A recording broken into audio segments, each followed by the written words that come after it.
Amém? Vamos seguir. Ainda na página 37, lá no final, fala de tipos de galardão. Certamente, galardão é o que está preparado para nós. Não só a salvação. A salvação, muitas vezes, não é nem considerada um galardão. A salvação, ela é algo assim meio direto, né? Tipo aquele ladrão, o ex-ladrão lá da cruz: Senhor, lembra-te de mim quando entrares no teu reino. Não, hoje mesmo tu estarás comigo no paraíso. Foi salvo? Foi salvo. Isso é um negócio meio que padrão. Salvação, ela entra mais como uma questão padrão. Agora, galardão já entra mais como uma recompensa, né? A palavra galardão quer dizer galardoar, recompensar, já entra num estágio mais à frente. Quem não é salvo não tem como conquistar galardão. Primeiro a pessoa tem que conquistar a sua salvação, depois ela conquista galardão. Galardão está incluído dentro da questão de serviço, trabalho, tanto que a Escritura nos chama de servos. Por quê? Galardão é recompensa para quem desempenha alguma obra. Nós somos chamados na Bíblia de servos. Isto eu levo muito a sério. Muito. Muita gente não tem ideia do quanto isso é precioso. Deus não somente nos preparou a salvação em Cristo Jesus, como nos deu o privilégio de permanecermos ainda. Privilégio. Permanecermos no mundo a serviço dele. Jesus foi em João 17 e disse assim: Pai, eu lhes dei a tua palavra e o mundo os odiou. Quer dizer, o mundo os odiou. Ah, Pai, então tira eles da terra. Não. Pai, não te peço que os tire do mundo, mas que os livre do mal. Se Deus tivesse tirado Pedro do mundo, nós não teríamos esses relatos tão poderosos e a igreja não teria tido aquele crescimento tão tremendo logo no começo. Se Paulo se converteu, arranque ele da terra logo. Não. Deus nos dá o privilégio de demonstrarmos serviço. E esses serviços geram galardão. A Bíblia diz trabalhar enquanto é dia, porque a noite cedo vem. Aqui na nossa apostila é demonstrado alguns tipos, como coroa da vida. Aí, 2 pontos. Coroa especial de mártir. Essa questão das coroas, existe isso. Isso existe. Porém, aqui tem também da interpretação do autor desse estudo. Ele coloca a coroa da vida como uma coroa especial de mártir. É uma interpretação dele a respeito do texto. Mas o fato é que existe uma coroa de mártir. Uma coroa que muita gente diz assim: mas será que é coroa mesmo? Pode até ser que não seja uma coroa, mas que esteja representando uma situação, está. Então, mesmo que lá no céu ninguém use coroa, mas existe alguma coisa diferente, alguma recompensa que vai existir na vida de alguém, que está representado nessa tipologia da coroa. Quem é que usa coroa? Coroa usa quem tem alguns privilégios. Coroa nos tempos antigos usavam os reis. O rei que tinha coroa sentava-se no trono e tinha um monte de privilégio e dava ordens, embora isso não é a realidade lá no céu, mas demonstra que aquele aqui na terra que usa uma coroa esse tinha uma influência, tinha privilégios, tinha destaques, e o galardão, as recompensas estão girando em torno disso. Ah, pastor, lá no céu vai ter destaque? Vai. Vai. Não, mas lá no céu vai ter destaque? Vai ser todo mundo igual? Vai ser todo mundo igual, mas vai ter destaque. Aí diz assim: coroa de glória para os servos fiéis que trabalharam por amor a Deus e às almas. Quer dizer, o camarada interpreta aí alguns textos bíblicos e ele dá um nome a uma determinada recompensa de coroa de glória. E ele entende que essa coroa de glória é para aqueles servos fiéis que trabalharam por amor a Deus e às almas. Porque na verdade deveria ser, ou é, o padrão do Evangelho. Trabalhamos por amor a Deus e às almas. Não existe outra razão de trabalhar pelo Evangelho. Coroa da justiça para aqueles que amam a vinda de Jesus, né? Paulo fala isso lá em 2 Timóteo capítulo 4. Então ele considera que aqueles que amam a vinda de Jesus receberão uma coroa chamada coroa de justiça, o que pode não ser uma coroa, pode ser apenas isso, na escritura pode ser apenas um símbolo de alguma situação que vai existir lá no céu. Por que esse amar a vinda de Cristo é chamado coroa de justiça? Porque somente a manifestação de Cristo traz a justiça plena e definitiva. Não existe justiça sem a manifestação de Cristo. Se Cristo não se manifestar, não tem justiça. Ele é, né, como a Bíblia diz, Senhor justiça nossa. Ele é justiça. Quando ele se manifesta, ele faz justiça plena e definitiva. Então é essa interpretação de que essa coroa da justiça são para aqueles servos que amam, anseiam pelo retorno de Cristo. E por que isso é digno de galardão, de recompensa? Simplesmente porque nem todos esperam por isso. As pessoas estão vivendo o seu dia a dia e não estão valorizando tanto o retorno de Cristo. Na verdade, que nós que pregamos e falamos do retorno de Cristo, estamos até sendo chamados de loucos. Quem lê o meu depoimento vai ver que eu afirmei lá que Jesus Cristo retornará no século 21 sobre o Monte das Oliveiras e reinará com os judeus sobre toda a terra. Eu afirmei isso lá no depoimento do dia 7. Então, tem gente que não está nem aí para a volta de Cristo. Vive o seu dia a dia sem esta preocupação. E tem gente que está querendo todo dia buscar uma aprovação, imaginando, não, Jesus pode voltar a qualquer momento, eu não sei que hora ele vem, Jesus pode voltar a qualquer instante. Então, e esse amar, né, a vinda de Cristo gera um clamor de justiça, porque nós sabemos que a manifestação de Cristo põe fim a um sistema profanado, corrupto, medíocre, hipócrita, em que a Bíblia diz que o mundo já é maligno. Então nós temos que ansiar pela vinda de Cristo, mas tem gente que está vivendo, estou nem aí. Então, esse amar a vinda de Cristo se caracteriza, na visão do autor do estudo, como uma recompensa, a qual ele chama de coroa da justiça. Coroa incorruptível, embora você vai dizer assim, todas elas são. Todas as coroas são incorruptíveis, mas, veja a interpretação, para os que venceram a carne e viveram no Espírito. Ele se fundamenta aí em 1 Coríntios capítulo 9, Gálatas 6, 8, em que ele acha que aqueles que venceram a carne e viveram no Espírito. O que seria vencer a carne e viver no Espírito? É apenas um ponto de vista da interpretação dele. Isso aqui se resume simplesmente em você servir a Cristo.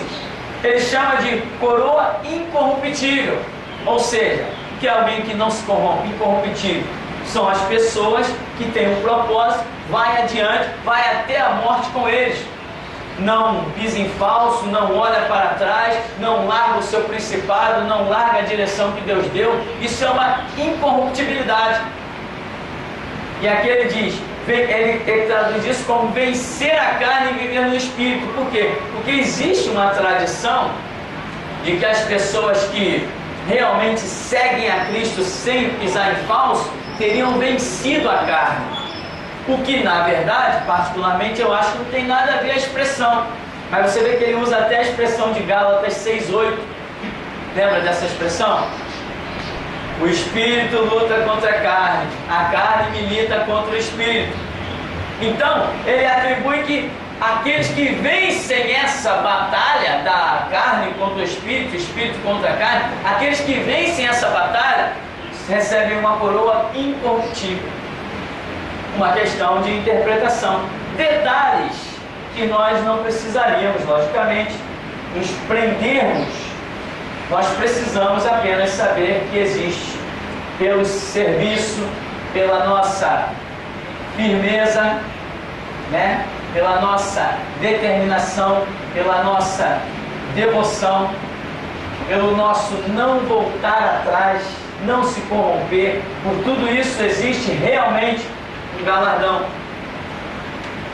E nós vemos situações lá em Apocalipse, aonde entendemos com clareza que existem recompensas.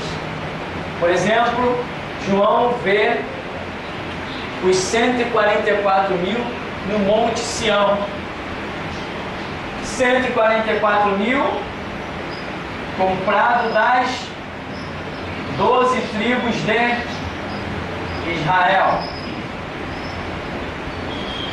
Aí diz que eles estão numa certa posição de destaque, só eles. Mas por que eles estão ali? O que eles venceram? Diz que esses 144 mil são aqueles que não se contaminaram com mulheres. Mulher contamina? Os 144 mil são aqueles que não se contaminaram com mulheres.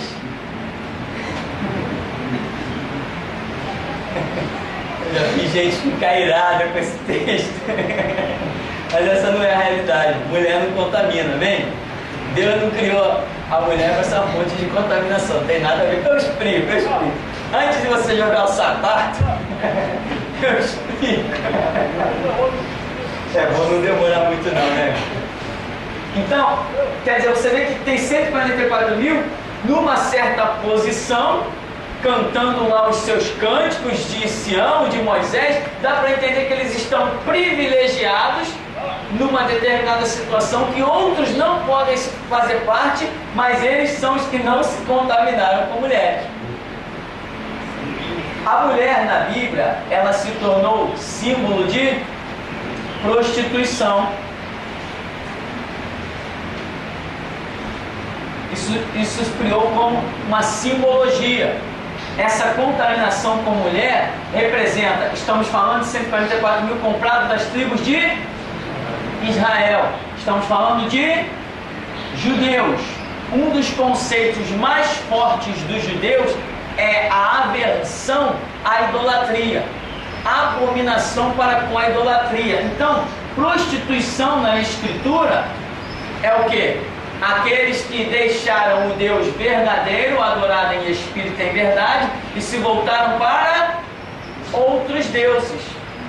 Esses outros deuses caracterizam prostituição. Então, o não se contaminar com mulheres significa que esses 144 mil comprados das 12 tribos de Israel, eles sempre tiveram uma vida irrepreensível na lei.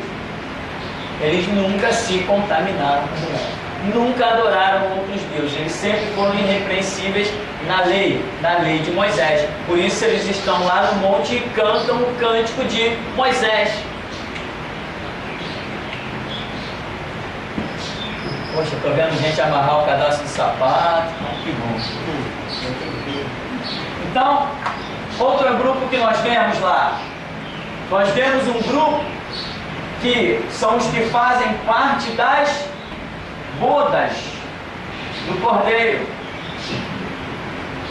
E nós sabemos que essas bodas do Cordeiro apontam para um grupo do tempo da era cristã, desde que Cristo Jesus morreu na cruz, desde que a era cristã foi instituída, essas bodas do Cordeiro apontam para todos aqueles que foram firmes e constantes dentro do tempo da graça,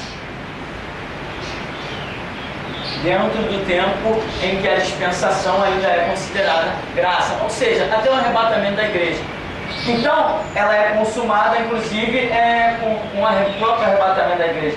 Então, as bodas do Cordeiro tem lá mais um grupinho que é galardoado, galardoado justamente com a festa das bodas do Cordeiro. É um tipo de galardão. Também é um grupinho fechado. Os 144 mil, os da boda do Cordeiro, estamos todos no mesmo céu.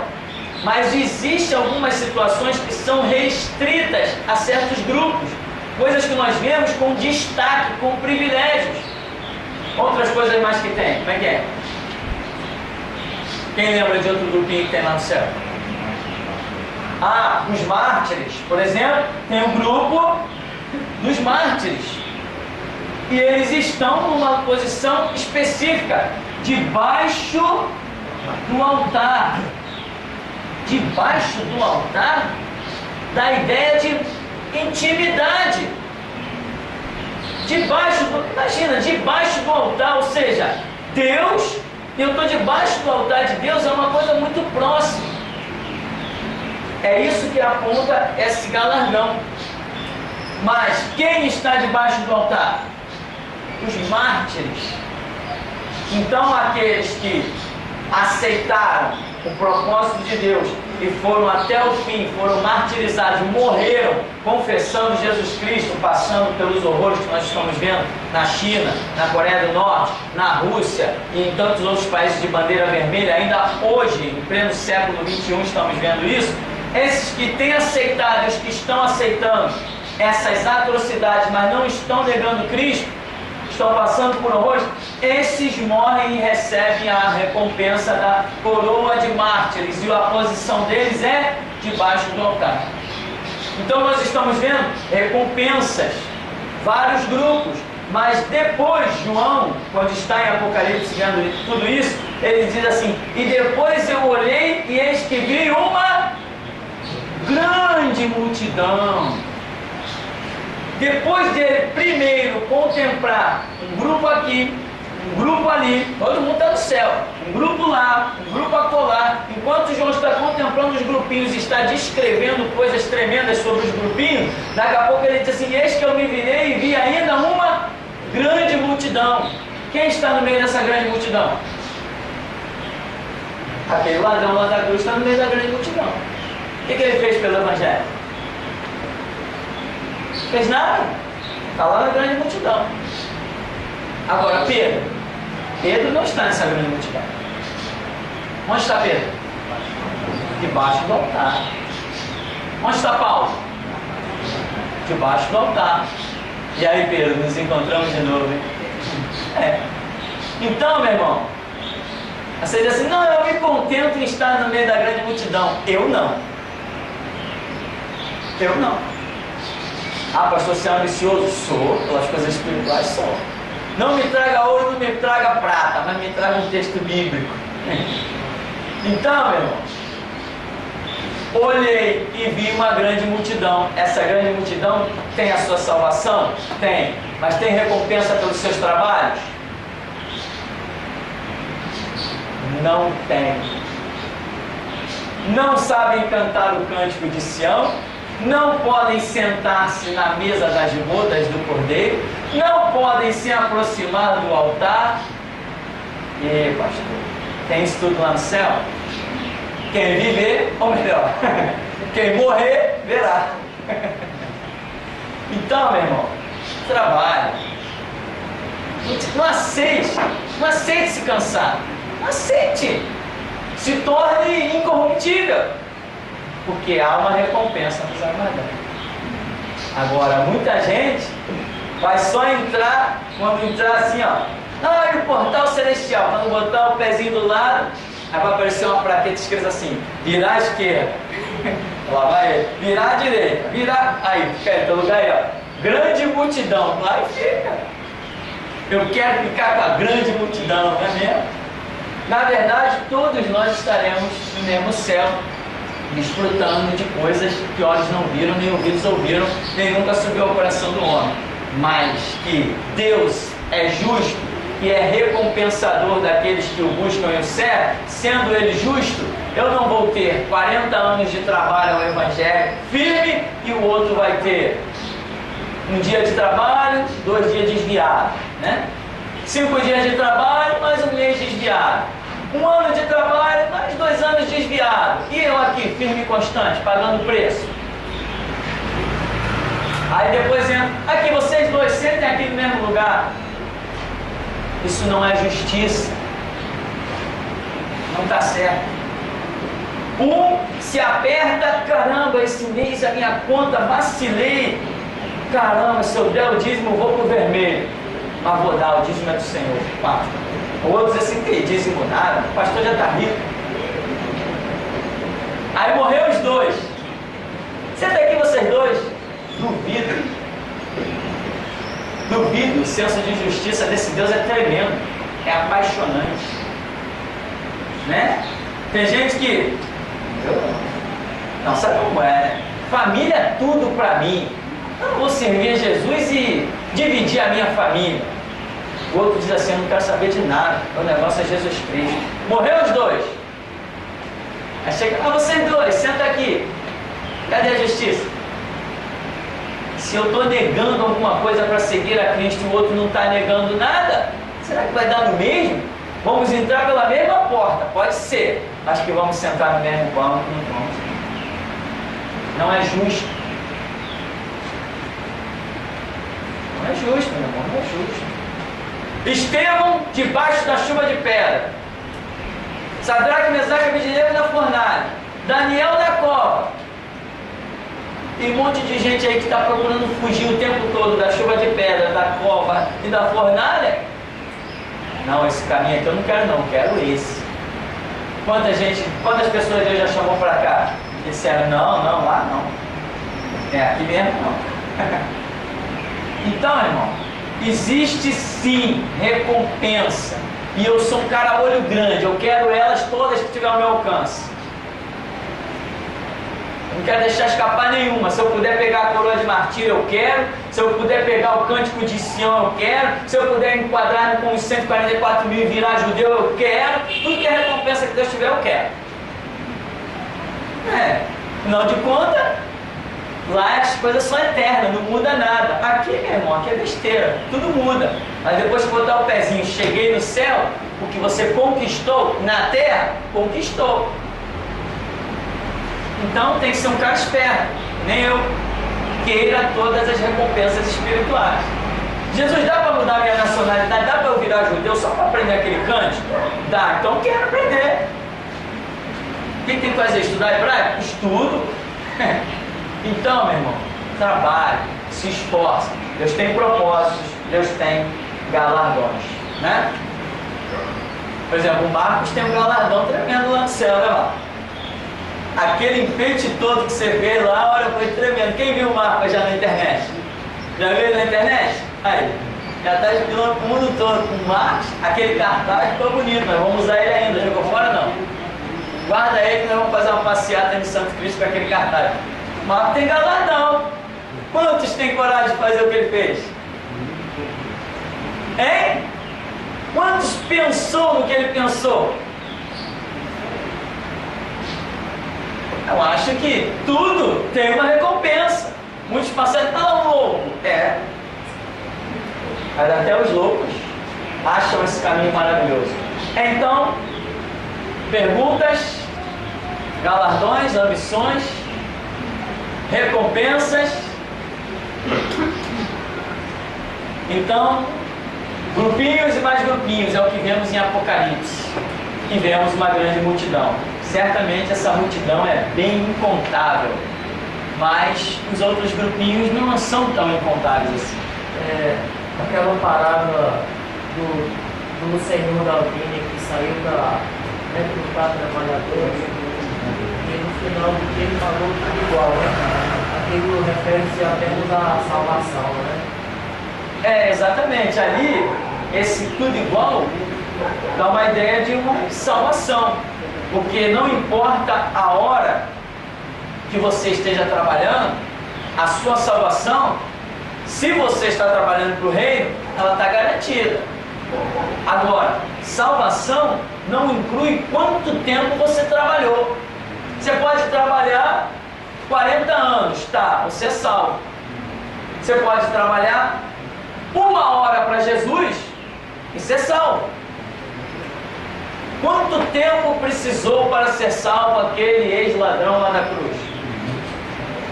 5 minutos? 4? 3? 2? 1 minuto? O tempo de salvação daquele homem não chegou a 1 minuto. Ele viu um blasfemando, vamos analisar, vamos marcar aqui, vamos imitar ele. Tu não temes a Deus, estando na mesma condenação? Este homem é justo, não fez mal algum, nós somos dignos do nosso castigo. Virou para o Senhor: Senhor, lembra-te de mim quando entrares no teu reino, hoje mesmo estarás comigo no paraíso. 20 segundos. Aquele homem conquistou a sua salvação em 20 segundos? Eu entendo essa parábola por esse lado. Agora, se fosse realmente considerar outros fatores, aquele senhor estaria sendo injusto. Agora, eu entendo que o contexto ali não gera nível de galardão dessas coisas que nós estamos vendo aqui na Escritura, lá de Apocalipse, aquelas 144 mil, debaixo do altar, as bodas do Cordeiro e tantas outras referências que eu não me lembro ali. Aquele que vai receber um novo nome, uma pedra branca com um novo nome, uma série de situações ali. Então essa parábola, eu creio que ela está muito voltada para o contexto da salvação. Claro que não é uma palavra definitiva. A Bíblia não é de singular interpretação. Mas a Bíblia não admite nenhuma interpretação que entre em confronto. Elas podem se somarem, nunca se confrontar. Eu posso pensar de um jeito e você pode pensar de outro. Mas nós dois estamos andando na direção de Deus, o que eu penso diferente do que você pensa se soma. Mas se nós estivermos fora da direção de Deus, o que nós pensamos vai entrar em choque. Amém, então? Ficamos por aqui? Temos pergunta?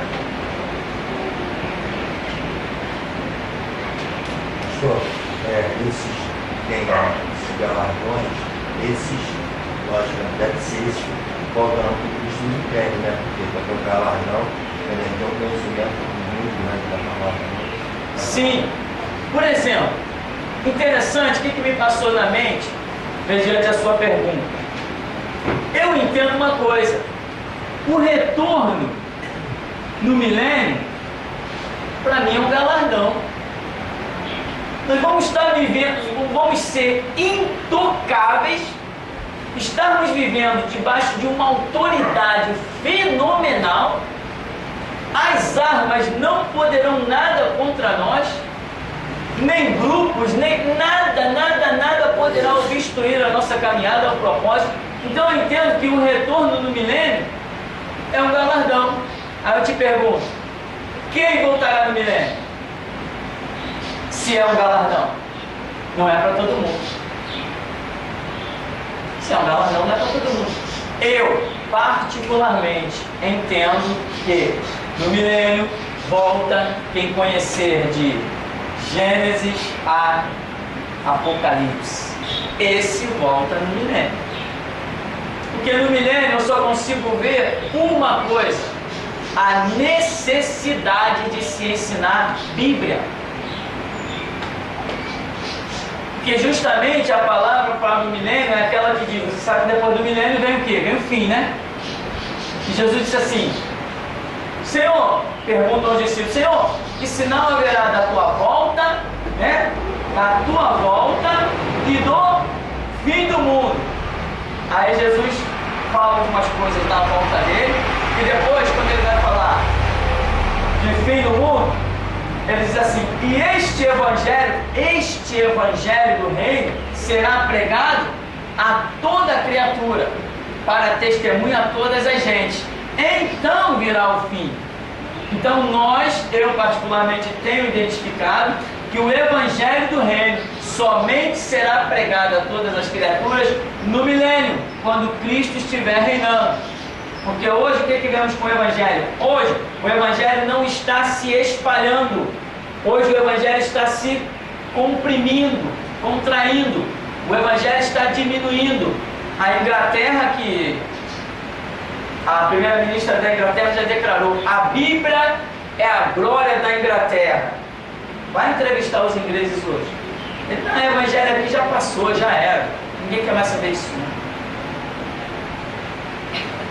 As igrejas que dominaram hoje se tornaram apóstatas. Religiões pagãs e satânicas, como o islamismo e outros mais, estão dominando a terra, e pelas estatísticas chegou-se a dedução que dentro de 50 anos o islamismo domina o mundo. Cadê o evangelho? Esquece esse papo de evangelho dominar o mundo. No milênio, o evangelho dominará, porque nós que conhecemos de Gênesis e Apocalipse viremos investido de uma autoridade tal que vamos pregar o evangelho para todas as pessoas no milênio. E então virá o fim, é o que diz Mateus capítulo 24. Retorno no milênio, para mim, significa galardão. Não é todo mundo que vem no milênio. Amém? Mais perguntas? Sem perguntas? Sem respostas? Então ficamos por aqui em nome de Jesus.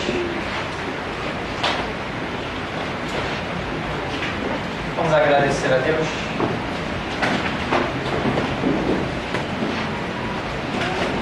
Senhor amado, Deus vivo e poderoso, nós te glorificamos por esta manhã, ó Deus. Recebe a honra, Jesus, a glória, o louvor, a adoração.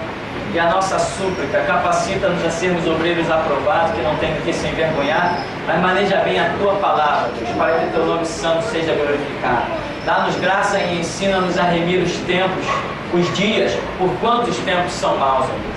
Nos ajuda, nos impulsiona, ó Deus, nos vocaciona, Senhor.